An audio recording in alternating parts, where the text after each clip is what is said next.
अध्याय 29 गहरा मन। वह बिल्कुल ठीक हो जाएगी। चिंता मत करो, सब कुछ ठीक हो जाएगा। वह उठ जाएगी, बस अंदर और बाहर सांस लो। आशु ने अपने हर शब्द को 2 बार ईशान से दोहराया, जो उसके बगल में बैठा बिना कुछ कहे गरम चाय पी रहा था। वे महल के विशाल बैठक कक्ष में थे, जिसे भव्य ढंग से सजाया गया था, और यह एक बड़ी अंगीठी के साथ आरामदायक था जो कमरे को गर्माहट दे रही थी। ईशान से कोई उत्तर न सुनकर आशु भौहें चढ़ाकर उसकी ओर मुड़ा। क्या तुम गंभीर हो? तुम्हें अपने तोते, मेरा मतलब पत्नी की चिंता नहीं है? उसे समझ नहीं आया कि उसे आश्चर्य क्यों हो रहा था। उसे तो ईशान के व्यक्तित्व की आदत हो जानी चाहिए थी। मुझे क्यों होनी चाहिए? वह मरेगी नहीं, ईशान ने सपाट ढंग से कहा और प्याले को उसकी तश्तरी पर रख दिया जो उसके बगल में एक छोटी मेज पर रखी थी। हाँ, लेकिन फिर भी वह तुम्हारी पत्नी है, आशु ने अपनी बात सिद्ध करने की कोशिश करते हुए कहा। ईशान ने उसे घूरा। जहां तुम्हारी नाक नहीं होनी चाहिए वहां मत घुसाओ, आशु पेत्रोव, उसने फुफकारा और आशु ने तेजी से सिर हिलाया। क्या तुम उसे मार डालोगे? उसने पूछा, उसकी आवाज़ और हाव भाव गंभीर थे। हाँ, ईशान ने लापरवाही से उत्तर दिया। क्या तुम उस दरार के बारे में नहीं सोचोगे जो इससे तुम्हारे, अनुपमा और सुनील के बीच पैदा होगी? आशु ने उत्सुकता से पूछा। मुझे परवाह नहीं है, ईशान ने तिरस्कारपूर्वक कहा और खड़ा हो गया। जिन पर मैंने भरोसा किया उन्होंने मुझे अनगिनत बार जहर दिया है और मैंने उन सभी को मार डाला है। उसने हल्की सी हंसी के साथ अपनी बात समाप्त की, फिर पूछा, बेला को क्या अलग बनाता है? हम सब जानते हैं कि वह तुमसे प्यार करती है। तुम्हारी अचानक शादी से उस पर जरूर असर पड़ा होगा, आशु ने कहा और अविश्वास में सिर हिलाया। उसके लिए, बेला ने ईशिता को मारने की इच्छा करके, और सबसे बुरी बात यह कि ईशान के सामने, एक बहुत ही मूर्खतापूर्ण कदम उठाया था। ईर्ष्या प्राणियों को इतना नीचा सोचने पर मजबूर कर सकती है। क्या मीरा से अपने तोते का इलाज करवाना एक अच्छा विचार है? आशु ने पूछा और वह भी खड़ा हो गया। वह कुछ नहीं करेगी भले ही वह चाहती हो, ईशान ने उत्तर दिया। गहरी सांस ली, अपना माथा मला और फिर पूछा, मेरे अभिभावक कैसे हैं? सुरक्षित और स्वस्थ, वे आज रात लौट आएंगे, आशु ने जवाब दिया। जब से आशु महल लौटा है, नरेश, रानी और स्नोफ्लेक दूर थे क्योंकि ईशान ने उन सभी को ईशिता से कुछ समय के लिए दूर रहने के लिए कहा था। ईशान, एक परिचित महिला की आवाज़ अचानक दर्द और डर से भरी हुई आई। ईशान की आंखें कमरे के प्रवेश द्वार पर सिकुड़ गईं। उसने अनुपमा को देखा जिसकी आंखें लाल और सूजी हुई थीं, जो इस बात का संकेत था कि वह रो रही थी। वह तेजी से उसकी ओर दौड़ी और तुरंत घुटनों के बल बैठ गई। अपनी बेटी के जीवन के लिए उससे विनती करना चाहती थी, लेकिन ईशान उसके चारों ओर से घूमकर बिना एक शब्द कहे कमरे से बाहर निकल गया। आशु अनुपमा को ईशान द्वारा बेरहमी से नज़रअंदाज किए जाने के बाद उदास देखकर हंसने वाला था, लेकिन उसने खुद पर नियंत्रण किया और कमरे से बाहर चला गया। उसने ईशान का पीछा किया और उसके पीछे चलने लगा, उम्मीद कर रहा था कि वह अपनी महत्वपूर्ण आगामी बैठकों का जिक्र करेगा, लेकिन ऐसा लगा कि ईशान के पास करने के लिए कुछ और महत्वपूर्ण था।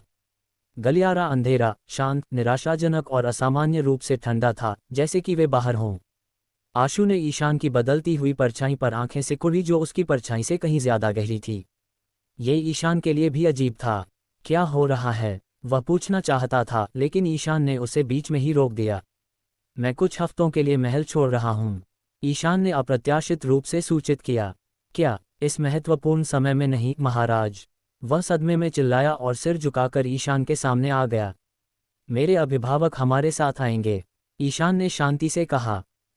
आशु की भौहें आश्चर्य से ऊपर उठ गईं। ईशान ने अपना नीरस भाव बनाए रखा और आशु हाँफने लगा। आपका तोता, लेकिन वह बीमार दिखती है और उसका निशान। वह पलक झपका। उसने महसूस किया कि उसकी पीठ दीवार से टकरा गई है और इससे पहले कि वह अपनी बात पूरी कर पाता, ईशान की ठंडी पकड़ उसकी गर्दन पर थी। ईशान की उन बर्फीली नीली आंखों में गुस्सा और संदेह दिखाई दे रहा था और उसकी ठंडी पकड़ आशु की गर्दन पर कस गई, जिससे उसे विश्वास हो गया कि वह उसी क्षण नर्क जाने वाला है।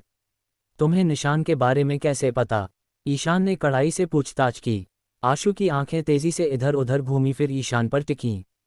मुझे नहीं पता, मैंने बस महसूस किया, उसने झूठ बोला। ईशान ने अपनी पकड़ बढ़ा दी और आशु खांसने लगा और हवा के लिए हाँफने लगा। तुम्हारी परछाई और बढ़ती हुई ठंड, वह चिल्लाया। ईशान की भौहें ऊपर उठी, उसकी आंखें चांदी की तरह चमक उठीं और उसने दीवार पर अपनी परछाई को देखा। उसने अपना सिर एक तरफ झुकाते हुए अपनी नज़र आशु की परछाई पर डाली, जिससे उसे एहसास हुआ कि आशु सही था। ये कैसे साबित करता है कि मैंने उस पर निशान लगाया है? उसने पूछा और आशु की गर्दन छोड़ दी।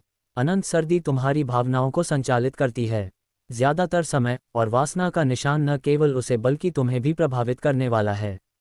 आशु ने अपनी दुखती गर्दन को असहजता से रगड़ते हुए समझाया। तुम्हें नहीं करना चाहिए था। शामिल मत हो, ईशान ने झटके से टोकते हुए कहा और चला गया। आशु दर्द से कराह उठा क्योंकि उसने अपनी गर्दन को रगड़ा जो जम गई महसूस हो रही थी। जिस हिम ड्रैगन की वह सेवा करता था, वह एक बहुत ही अप्रत्याशित प्राणी था। आशु जानता था कि अग्नि जादूगर ईशान से नफरत करता था और वह ये भी सुनिश्चित था कि ईशान वासना का निशान बनाने के परिणामों को जानता था। उसके उस गहरे दिमाग में क्या चल रहा है? आशु ने खुद से बड़बड़ाया। आपको अंदर जाने की अनुमति नहीं है, महारानी, एक गहरी मर्दाना आवाज़ सुनाई दी। मैं बस उसे देखना चाहती हूँ, अनुपमा ने एक अधिकारपूर्ण लहजे में चिल्लाया। ईशिता ने अपनी आंखें खोलने की कोशिश की, लेकिन वह नहीं कर पाए। वह शायद ही अपने शरीर को हिला पाए, लेकिन किसी तरह अपना हाथ उठाने में कामयाब रही, जिसे तुरंत किसी ने पकड़ लिया। सहज प्रवृत्ति से उसके हथेली के ऊपर एक बड़ी लौ दिखाई दी और उसने मीरा को हाँफते हुए सुना। यह मीरा है, मेरी रानी, मीरा ने सूचित किया और ईशिता का हाथ छोड़ दिया। उसकी हथेली के ऊपर की लौ गायब हो गई और उसने गहरी सांस ली। उसकी शक्तियां ईशान के लिए बेकार थीं, जो आसानी से उसके हमलों से बच सकता था और अनायास ही अपना बचाव कर सकता था। वह गले का कांटा था। ईशिता ईशान को मारने के लिए उससे शादी करने के अपने फैसले पर पछतावा न करने की पूरी कोशिश कर रही थी। वह अब एक ऐसे निशान के साथ फंसी हुई थी जो दूर नहीं होगा और ऐसे मामलों में शामिल थी जो उससे जुड़े थे। बेला ने उसे मारने की कोशिश की थी। ईर्ष्या। ईशिता क्रोधित थी। वह अपनी आंखें खोलने के लिए संघर्ष कर रही थी और एक जोरदार कराह निकली जब तक कि उसने एक पीली रोशनी नहीं देखी। उसने अपनी आंखें बंद कर लीं और धीरे धीरे सांस ली। धीरे धीरे उन्हें फिर से खोला। उसकी दृष्टि धुंधली थी। तुम ठीक हो जाओगी, धुंधली मीरा ने आश्वासन के साथ कहा। बेशक मैं हो जाऊंगी, व्यंग्य उसकी आवाज में भरा था। हालांकि जहर उसके शरीर से चला गया था, वासना का निशान उसकी ऊर्जा को खत्म कर रहा था। उसकी दृष्टि अंततः साफ हो गई और वह मीरा और कमरे के बाकी हिस्सों को स्पष्ट रूप से देख सकती थी। ईशान कहाँ है? उसने मीरा से कड़ाई से पूछा। मीरा जवाब देने ही वाली थी तभी, मुझे उससे मिलने दो, अनुपमा ने कमरे के प्रवेश द्वार पर खड़े पहरेदारों पर चिल्लाया।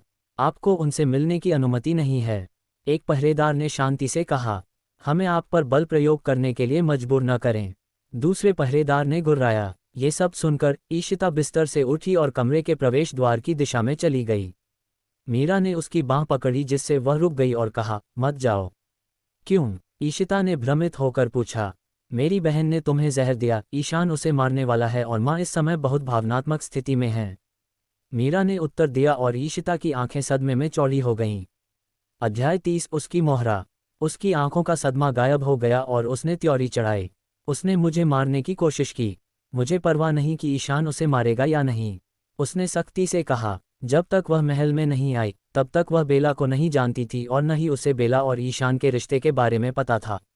यह उसकी गलती नहीं थी। उसने बेला से नहीं कहा था कि वह ईशान के सामने उसे जहर देकर और बेतुकी बातें कहकर इतनी मूर्खता करे। मैं समझती हूँ कि तुम नाराज हो कि उसने तुम्हें मारने की कोशिश की, लेकिन वह तुम्हारी बहन है, ईशिता ने टोकते हुए कहा और अविश्वास में सिर हिलाया। उसे मुझसे दूर रहने के लिए कहो, मेरे पास करने और सोचने के लिए बड़ी चीज़ें हैं, ईशिता ने एक आह के साथ जोड़ा और मीरा का चेहरा चमक उठा। धन्यवाद मेरी रानी। अनुपमा, जो कमरे के बाहर खड़ी थी, उसने ईशिता को धन्यवाद दिया। उसने अंततः ईशिता और मीरा की बातचीत सुन ली थी। ईशिता बिस्तर पर बैठ गई, अपनी बाहों को शरीर के चारों ओर लपेट लिया। मुझे उम्मीद है कि वह मेरी बात सुनेगा, उसने अपने विचारों में कहा। अनुपमा आखिरकार कमरे से चली गई। मीरा ने ईशिता को दिलचस्पी से देखा, ध्यान दिया कि वह सामान्य से अधिक पीली थी और उसका वजन कम हो रहा था। जहर के अलावा, क्या तुम? मैं ठीक हूँ, ईशिता ने टोकते हुए कहा और धीरे से उसे घूरा। मीरा ने सिर हिलाया, हालांकि वह जानती थी कि यह झूठ था। वह मुस्कुराना चाहती थी लेकिन खुद को रोक लिया। मेरे लिए यह अभी भी आश्चर्यजनक है कि ईशान ने अचानक अस्तित्व में अंतिम अग्नि जादूगरनी से शादी कर ली। मीरा ने हताश होकर आह भरी। मुझे मूर्ख बनाना आसान नहीं है। मुझे यकीन नहीं है कि कोई तुम्हें मूर्ख बना रहा है। तुम्हें अपने शब्दों को उस तरह से नहीं रखना चाहिए, ईशिता ने टिप्पणी की। उसके होंठ एक पतली रेखा में सट गए थे। वास्तव में, मीरा ने गहरी सांस ली। लेकिन कोई मुझे कुछ नहीं बता रहा है, उसने आवाज़ दी। ऐसा इसलिए है क्योंकि तुम्हें अपनी नाक उस चीज़ में नहीं डालनी चाहिए जिसके बारे में तुम्हें जानने की ज़रूरत नहीं है। ईशिता ने पलटवार किया। वह स्पष्ट रूप से मीरा के शब्दों को पसंद नहीं कर रही थी और उससे सावधान हो गई थी क्योंकि वह बिल्कुल बेला जैसी दिखती थी जिसने उसे मारने की कोशिश की थी। आखिरकार वे जुड़वां बहनें थीं। ईशिता के शब्दों से मीरा हैरान रह गई। तुम वास्तव में ईशान के लिए एक अच्छा मुकाबला हो, लेकिन जितनी मुझे उम्मीद थी तुम उसके बारे में उतनी उत्सुक नहीं हो। वह मुस्कुराए। मैं उसके बारे में कुछ भी नहीं जानना चाहती। ईशिता बड़बड़ाई और खुद को एक कंबल से ढककर बिस्तर पर लेट गई। लेकिन वह रहस्य और निश्चित रूप से खतरे की चीख निकालता है। मीरा ने हंसी के साथ संकेत दिया। ईशिता ने तिरस्कार किया। मीरा क्या कर रही थी? कृपया चली जाओ, ईशिता ने मीरा पर कराहते हुए कहा और खुद को कंबल से ढक लिया। क्या तुम यह नहीं जानना चाहती कि महल में ज्यादा लोग क्यों नहीं हैं? जैसे बुजुर्ग, सलाहकार, मीरा ने अचानक पूछा। ईशिता इनकार नहीं कर सकती थी कि वह जानना चाहती थी, लेकिन वह मदद नहीं कर सकी। लेकिन सवाल किया कि मीरा क्यों चाहती थी कि वह जाने। मैंने तुमसे जाने के लिए कहा था, है ना? ईशिता ने जोर से कराहते हुए सवाल किया। उसने उन सभी को मार डाला। मीरा ने एक हंसी के साथ खुलासा किया। ईशिता ने धीरे से अपने चेहरे से कंबल हटाया और सदमे में मीरा को घूरने लगी। क्या? ईशिता कांप उठी। मीरा मुस्कुराए। जो कोई भी ईशान के करीब जाता है उसका एक मिशन होता है और वह मिशन उसे मारना होता है, उसने खुलासा किया। ईशिता का दिल विभिन्न भावनाओं से भर गया। वह सिकुड़ना चाहती थी, लेकिन इसके बजाय मीरा पर त्योरी चढ़ाई, जो अजीब तरह से मुस्कुरा रही थी और उसे घूर रही थी।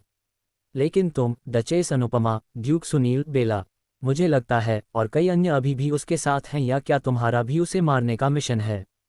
ईशिता ने रूखी मुस्कान के साथ सोचा। तुम जानती हो कि मैं तुम्हारा जिक्र कर रही हूँ, प्रिय ईशिता, मीरा ने फुसफुसाया। ईशिता ने अच किया और बैठने की स्थिति में आ गई।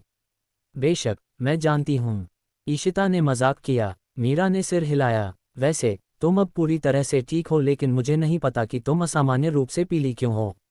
मीरा ने अकड़कर साझा किया। वह स्पष्ट रूप से ईशिता से परेशान थी, जो ईशान की तरह व्यवहार करने लगी थी। धन्यवाद, ईशिता ने झूठी मुस्कान दी। मीरा ने एक बार फिर सिर हिलाया। उस समय उसके पास ईशिता से कहने के लिए और कुछ नहीं था। वह मुड़ी, दरवाजा खोला और कमरे से बाहर चली गई, दरवाजा धीरे से बंद कर दिया। ईशिता ने अपना चेहरा रगड़ते हुए चीख मारी।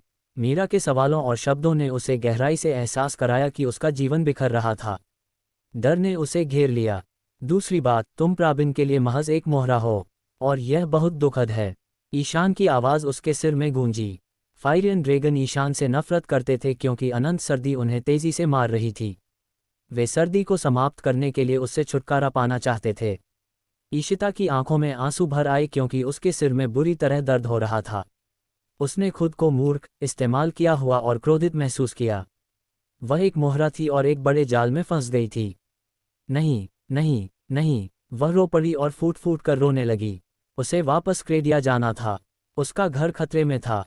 वह बिस्तर से कूदी और एक कोट और मिट्टियां लेने के लिए अलमारी की ओर भागी, लेकिन जिस क्षण उसने हैंडल को छुआ, अंधेरे ने उसे निगल लिया। बालकनी पर ईशान एक आरामदायक भाव पहने रेलिंग पर बैठा था, रंगीन आकाश को घूर रहा था जो गोधूली को दर्शाता था। वह कुछ समय से वहीं था और मीरा और ईशिता की बातचीत सुन रहा था। जब ईशिता को एहसास हुआ कि वह एक मोहरा है, तो वह लगभग हंस पड़ा था। अग्नि ड्रैगन ने क्रेडिया को जीतना आसान बनाने के लिए ईशिता से छुटकारा पाने की योजना बनाई थी और उसे जीतने में मदद करने के लिए जितने संभव हो उतने जादूगरों का अपहरण करना था। उनका पत्र उसे समझाने में सक्षम नहीं था, इसलिए उसने अपना खुद का पत्र भेजने का फैसला किया, जिससे जादूगरों, फायरियन ड्रैगन और खुद को लाभ होगा, लेकिन ज्यादातर खुद को। फायरियन ड्रैगन आसानी से क्रेडिया को जीत लेंगे। उसके पास उसकी अग्निकोर प्राप्त करने के लिए अग्नि जादूगरनी उसकी उंगलियों पर थी, और जादूगरों ने आखिरकार अपनी राजकुमारी की शादी कर दी थी। ईशान को यकीन नहीं था कि उसकी योजनाओं से जादूगरों को फायदा हुआ, लेकिन उसे परवाह नहीं थी। फायरियन ड्रैगन का पत्र बेकार था। उन्होंने कभी नहीं कहा कि उनका क्या मतलब था, जिसका मतलब था कि ईशिता शुरू से ही ईशान का मोहरा थी, और ये तो बस शुरुआत थी। एक सुंदर मोहरा, ईशान ने दुर्भावनापूर्ण ढंग से हंसा। अध्याय 31 एहसास हुआ जाल। ईशिता अपने चेहरे पर एक अजीब सांस महसूस कर सकती थी, जो गर्म से ठंडी और ठंडी से गर्म हो रही थी। वह असहजता में कराह उठी और बिस्तर के किनारे तक लुढ़क गई। जैसे ही वह गिरने वाली थी, उसकी आंखें खुल गईं और उसका शरीर जम गया। उसकी नज़र अंगीठी पर गई, जहां उसने 2 सोते हुए दानव पैंथर देखे, फिर बिस्तर के दूसरी ओर, जहां उसकी नज़र एक 9 पूंछ वाले लोमड़ी की नीली पतली आंखों से मिली जिसे उसने लंबे समय से नहीं देखा था। स्नोफ्लेक ईशान के बगल में बिस्तर पर बैठा था, जो रात के लिए आरामदेह कपड़े पहने हुए था। उसके सफ़ेद बाल नम थे और उसकी निगाहें उस किताब पर टिकी थीं जो उसने पकड़ रखी थी। आधी रात है, तुम अभी भी सो सकती हो। ईशान ने किताब से अपनी आंखें हटाए बिना ईशिता से कहा। ईशिता ने निगल लिया, अपने शरीर को ढीला छोड़ा जिससे वह जमीन पर गिर गई। वह हताशा में चिल्लाई और धीरे धीरे अपने पैरों पर खड़ी हुई। ईशान के होंठों का किनारा फड़का। ये तुम्हारी पूरी तरह से मूर्खता है, उसने फुफकारा और एक पन्ना पलटा। ईशिता ने सांस ली और अपनी मुट्ठी कस ली, फिर बिस्तर के उसकी तरफ चली गई। वह किताब पढ़ने में इतना तल्लीन था कि उसे लगा कि इस समय उसके पास उससे बहस करने का कोई कारण नहीं है। मैं घर जाना चाहती हूँ, उसने आत्मविश्वास से कहा। अचानक तुम्हारे पास दिमाग आ गया है। ईशान ने तिरस्कार किया, मुस्कुराया और सिर हिलाया। ईशिता ने गहरी सांस ली और अपने गुस्से को दबाने के लिए अपनी आंखें बंद कर लीं, लेकिन नफरत अनियंत्रित थी और उसे उसके लिए वासना महसूस होने लगी। मैं घर जाना चाहती हूँ, उसने फिर से कहा और अपनी आंखें खोल लीं। क्यों? ईशान ने अपनी अकेली भौं उठाते हुए पूछा।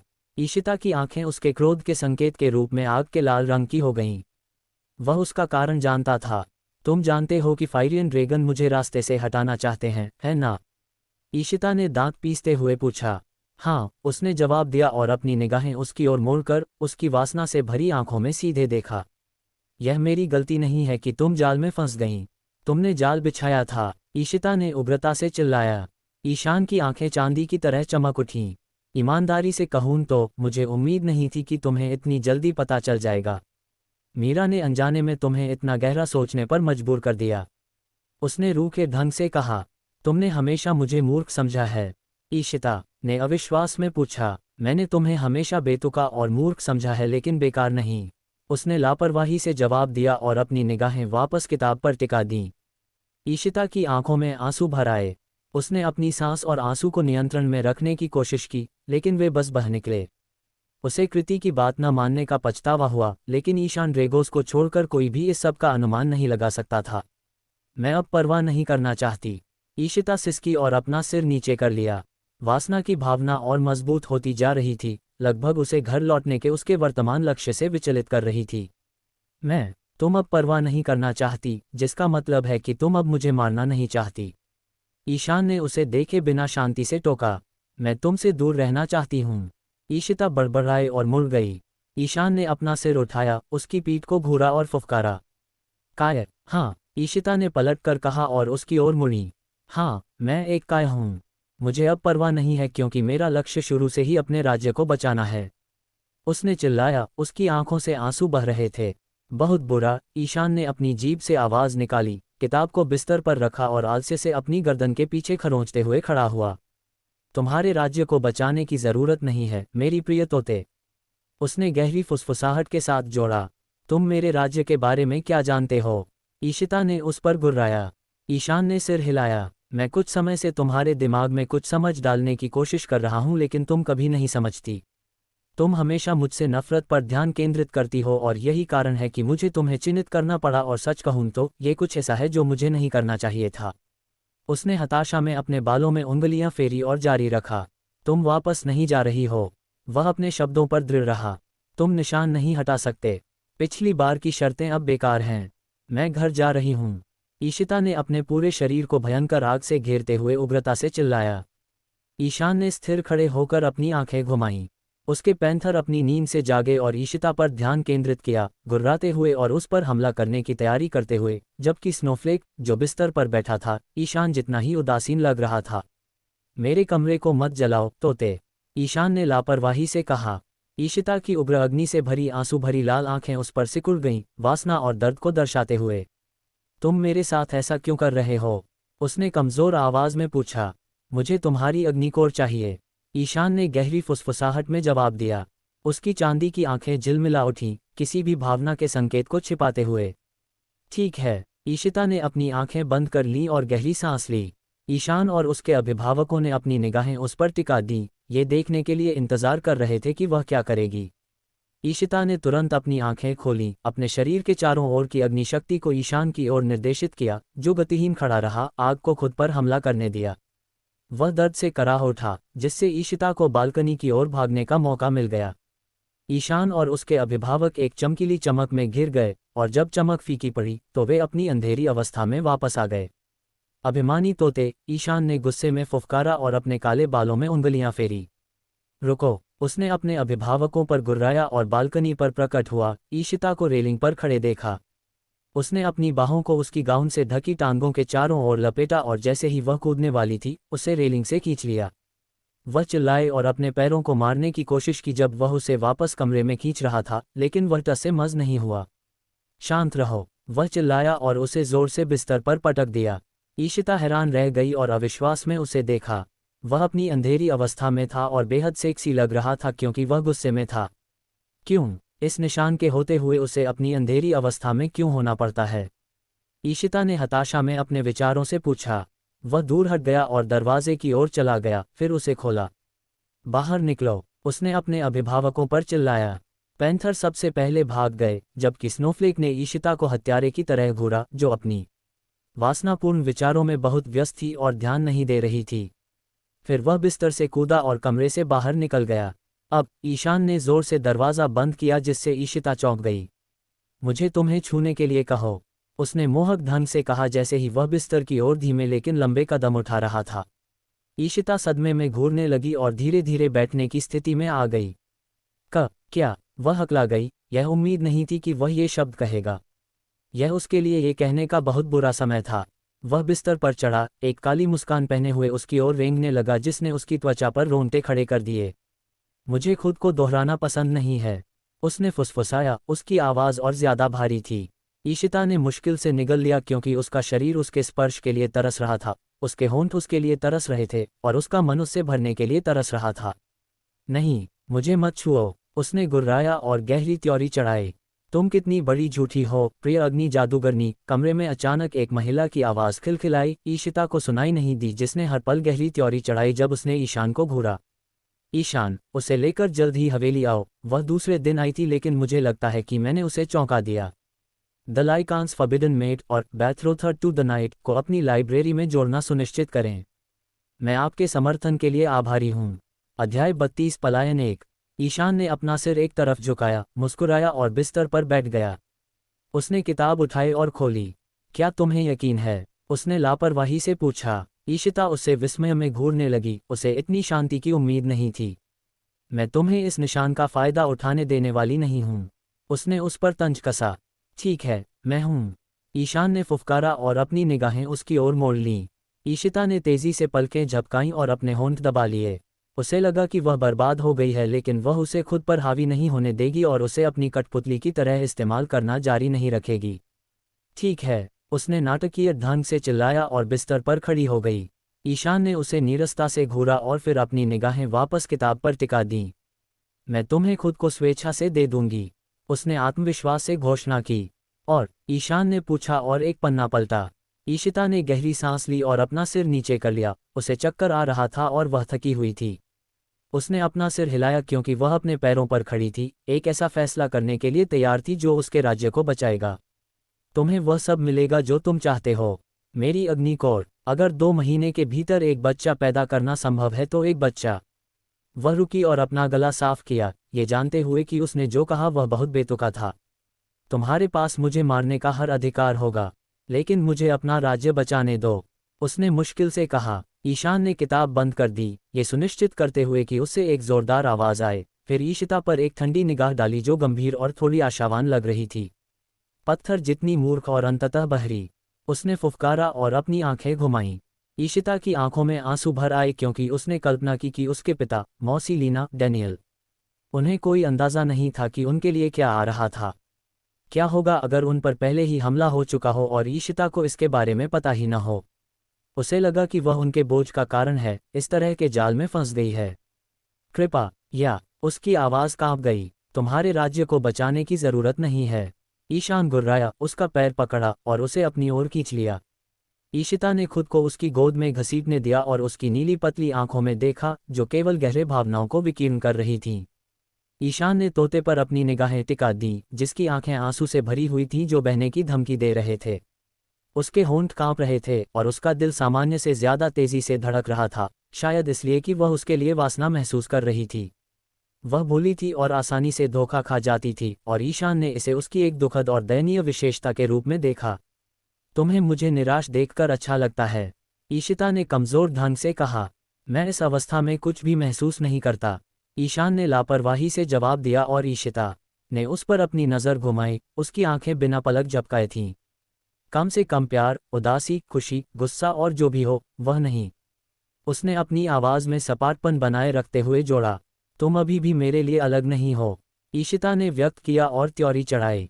तुम दोनों अवस्थाओं में हृदयहीन हो। तुम मेरे बारे में चीज़ें जानना चाहती हो, लेकिन घमंड तुम्हें ऐसा करने नहीं देगा, ईशान ने कहा और अपनी आंखें घुमाईं। घमंड? ईशिता ने सवाल किया और ज़बरदस्ती हंस पड़ी। मुझ में घमंड नहीं है, उसने गुर्राया। ईशान ने उसकी ठोड़ी पकड़ी और उसका सिर ऊपर धकेल दिया। घमंड और अनावश्यक भावनाओं से अंधी मूर्खता, उसने पूरे घृणा के साथ कहा। मुझसे ऐसे बात मत करो, ईशिता ने उसके हाथ पर थप्पड़ मारा, लेकिन वह टस से मज नहीं हुआ।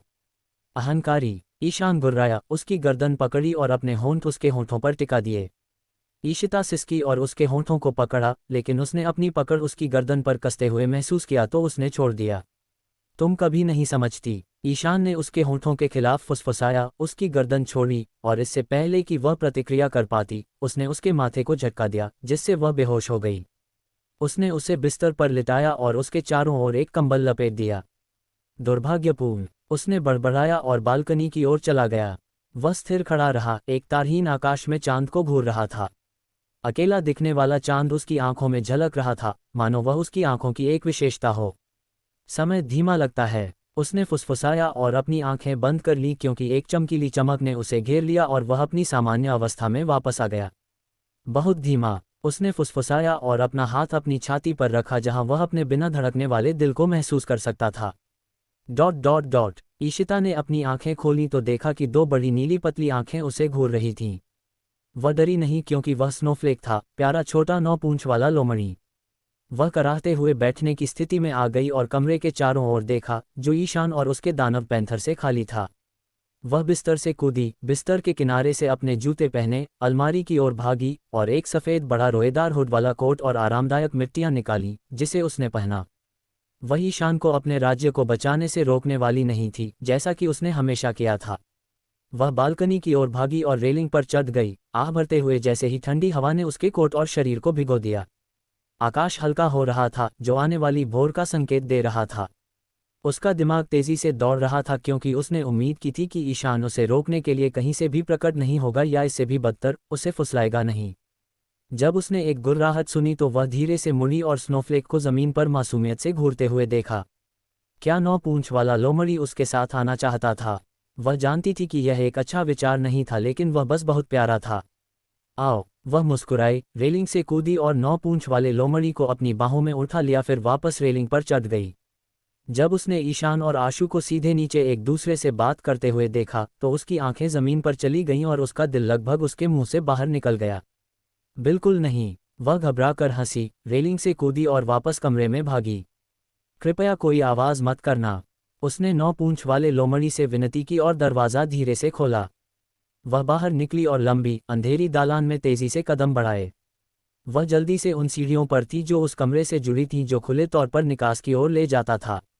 ईशिता ने महल में कुछ रास्तों का ध्यान रखा था, क्योंकि रीता हमेशा उसे भोजन कक्ष में ले जाती थी। पहरेदार महल के चारों ओर घूम रहे थे, ईशिता के पास से गुजर रहे थे, और ऐसा लग रहा था कि उनका ध्यान कहीं और था, क्योंकि उन्होंने उसे नोटिस नहीं किया।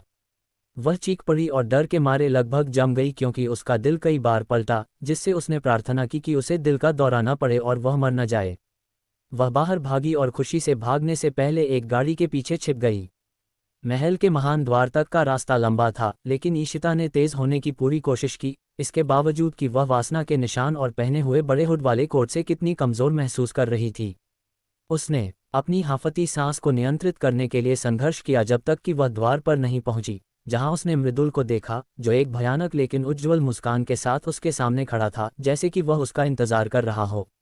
ईशिता अचानक रुक गई, अपनी सांस पकड़ी, और उसका दिल लगभग उसके मुंह से बाहर निकल गया। उसने अपनी निगाहें उस पर टिका दी और पूछा, कहीं जा रही हैं, मेरी रानी? इससे पहले कि वह अपनी निगाहें 9 पूंछ वाले लोमड़ी पर डालता,